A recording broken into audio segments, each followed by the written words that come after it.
Fala, Xiratanga! Mais uma vez o Deus da Amazônia aqui com vocês para trazer o teu conteúdo relacionado ao vestibular. Mas primeiro, gostaria de começar esse vídeo com uma justificativa. Nas semanas passadas, ou seja, nas semanas anteriores, nós recebemos determinadas críticas em relação ao nome do canal. A galera começou a criticar, dizendo que o nome Deus da Amazônia era uma tentativa de nos comparar a Deus. Vale ressaltar que ninguém aqui tem vontade de ser nem santo. Imagina, na verdade, o que é ser Deus, tá? O nome Deus da Amazônia surgiu por volta de 2015, 2016. Foi a pedido que os alunos, na verdade, atribuíram à minha pessoa, Eu gostei bastante, por isso ficou o nome do canal. Mas, de qualquer forma, a gente gostaria de pedir desculpa para as pessoas que se sentiram ofendidas e gostaríamos de elucidar que o nosso objetivo não é ofender ninguém, Ao contrário, o nosso objetivo é ajudar. Tanto que o objetivo do nosso canal é arrecadar fundos para poder ajudar as pessoas no tratamento do câncer, tá? Eu perdi meu pai em 2010 para o câncer, é uma ferida que infelizmente ainda não sarou. Eu vinha procurando uma forma de tentar ajudar as pessoas que vivem acometidas do câncer, e o canal foi uma das formas que eu acabei achando de contribuir, uma tentativa de contribuir no caso do tratamento do câncer, tá? Então está justificado, então vamos lá para um dos assuntos que são mais cobrados na tua prova de vestibular. É muito difícil tu fazer uma prova de vestibular, uma prova de concurso, e você não encontrar o assunto chamado, no caso, de urbanização, tá bom? Então vamos lá falar agora de urbanização. O que é urbanização? Urbanização é quando a cidade concentra um número de pessoas muito maior do que o campo. Como assim muito maior do que o campo, Esse processo vai se dar justamente por uma coisa chamada de êxodo rural, que é a saída de pessoas do campo para ir morar, no caso, na cidade. Então, toda vez que a cidade concentra um grande número de pessoas em relação ao campo, ocorre o fenômeno de urbanização. Outra coisa que você tem que aprender a diferenciar em termos de prova, de vestibular e de concurso, é que existe o conceito clássico e o conceito atual de urbanização. O conceito clássico dá justamente pela saída de pessoas do campo para a cidade. Ou seja, toda vez que eu tenho o êxodo rural, eu estou ali caracterizando um conceito clássico de urbanização. Agora, num conceito atual, ou dentro de uma perspectiva moderna, a urbanização se dá pela expansão do modo de vida urbano. Como assim a expansão do modo de vida urbano?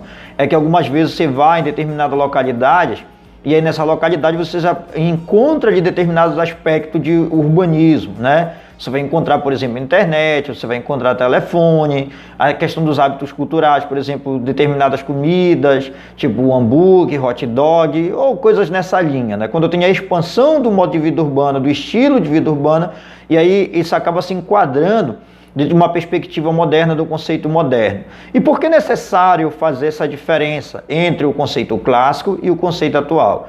Porque às vezes, em uma questão de prova, eu vou ter o texto base vai estar elucidando, vai estar descrevendo uma determinada realidade, e ali depois ele pergunta para mim se aquele texto se refere, no caso, ao conceito clássico ou conceito atual. Você sabendo disso, fica muito fácil resolver a questão. Então, primeira coisa, nós já fechamos aí. Outra coisa fundamental que você deve compreender em termos de urbanização é que existe diferença entre urbanização de países desenvolvidos e países subdesenvolvidos. Nós vamos falar primeiro dos países desenvolvidos e depois dos subdesenvolvidos. Como foi que ocorreu a urbanização de países desenvolvidos? A urbanização de países desenvolvidos, ela aconteceu de uma forma normal. Por que normal? Porque ela foi lenta e gradual. À medida em que as revoluções industriais foram acontecendo, primeira, segunda e terceira, revoluções industriais, essas cidades, esses centros urbanos começaram a se adequar, ou seja, começaram a se organizar para poder receber a quantidade de imigrantes, a quantidade de pessoas que saíram do campo para ir morar na cidade. Por isso eu vou dizer que a urbanização de país desenvolvido aconteceu de uma forma lenta, de uma forma gradual e que ela é antiga, tá? Então você não pode esquecer essa característica aí fundamental. Outra coisa que você deve lembrar em termos de urbanização de países desenvolvidos, é que em países desenvolvidos a urbanização apresenta menos problemas urbanos, sociais, ambientais. Ou seja, você não vai encontrar lá tanto desemprego, você não vai encontrar, por exemplo, tantos problemas ambientais, você não vai encontrar tantos problemas sociais em países desenvolvidos, tá? Outra característica fundamental é que a urbanização de países desenvolvidos, eles acabam apresentando uma rede urbana mais densa e mais interligada. Como assim mais densa e mais interligada? É porque eu tenho portos, aeroportos, ferrovias, hidrovias que funcionam, né, de uma forma integrada. Você pode tomar como exemplo o território da Alemanha, você pode tomar como exemplo aqui o território, né, dos Estados Unidos, que apresenta essa rede urbana mais densa e mais interligada. Uma outra característica fundamental de países desenvolvidos, né, é que as áreas distantes das cidades são valorizadas, né? Tipo, os terrenos distantes, longe, né, das cidades ali são valorizados. Normalmente, em países desenvolvidos, a população que ocupa as áreas centrais da cidade é uma população, no caso, é a população pobre. As pessoas tidas como ricas ou as pessoas ricas acabam morando distante. Ora, mas por que isso ocorre? Porque as populações pobres que moram no centro urbano só estão morando ali porque ela não tem acesso, ela não detém os meios de locomoção, no caso necessário. Então ali fica próximo do emprego, fica próximo do trabalho e elas preferem morar ali, tá? Que é o diferente do caso das pessoas ricas. As pessoas ricas têm acesso aos meios de transporte, aos meios de locomoção e aí acabam morando nas áreas longe da cidade. É por isso que em países desenvolvidos eu vou ter a valorização dessas áreas distantes, no caso da cidade.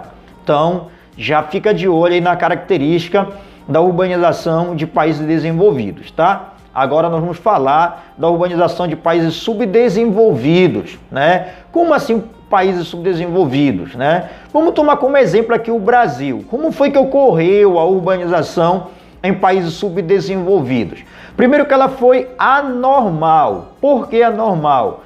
Porque à medida que a urbanização foi acontecendo, né, houve um fluxo muito grande de pessoas em direção à cidade. E aí essa cidade não estava preparada, não tinha estrutura para receber essa grande quantidade de pessoas e em virtude disso acabou gerando problemas, como a violência, né, a falta de moradia, a falta de emprego. Então por isso que eu vou dizer que ela é normal. Como a gente tomou como exemplo aqui o Brasil, a década de 40, tu tem que lembrar, na década de 40 no Brasil, houve um grande êxodo rural. Pessoas que saíram do campo, na casa da região nordestina ali, e foram morar para o Sudeste. E como foram morar para o Sudeste, o que foi que ocorreu? A cidade de São Paulo começou a passar por determinados problemas, que a gente não vai entrar em detalhe, a gente vai deixar isso para um outro momento, para o vídeo não se estender muito, tá? Então, anormal. Outra coisa que tem que lembrar de países subdesenvolvidos é que eles apresentam grandes problemas sociais, ambientais, né? Grandes problemas no caso urbanos. Então, países subdesenvolvidos, a urbanização ela vai, infelizmente, demandar essas características, ela vai revelar essas características de maiores problemas sociais e ambientais, tá? Dentro dos espaços urbanos. Outra coisa é que em esses países subdesenvolvidos eu tenho uma tendência à macrocefalia urbana, ou seja, a hipertrofia urbana. O que é isso? Há um inchaço populacional, há uma cidade lotada, uma cidade cheia de gente. Então é por isso que eu vou dizer que eu tenho uma tendência à hipertrofia urbana ou à macrocefalia urbana, né? Sem contar, né, que em países subdesenvolvidos eu não tenho uma rede urbana tão densa e tão interligada como em países ricos. Vamos tomar como exemplo aqui o Brasil, que não tem uma rede urbana tão densa e tão interligada. E aí isso prejudica em vários setores, em várias situações, né, a economia de um país. Então, nós fechamos aqui as características dos países, no caso, subdesenvolvido. Então, é necessário para a tua prova tu fazer uma diferença, uma distinção entre as características da urbanização em países desenvolvidos e países subdesenvolvidos, tá? Então a gente está fechando por aqui, esse vídeo vai ter continuidade, a gente vai falar no outro vídeo, no caso, sobre os conceitos urbanos, que é uma das coisas mais cobradas em termos de prova de vestibular. Fica de olho para você não se atrapalhar, continua curtindo, compartilhando o canal, né? Se inscreve, dá essa força para a gente, que a gente precisa muito de vocês para o crescimento do canal, tá? Gostaria de deixar um abraço especial aqui aos patrocinadores do canal, ao Êxito Sistema de Ensino, ao Integral Sistema de Ensino e o cursinho Apocalipse de Mocajuba. Um abraço, Deus da Amazônia, valeu!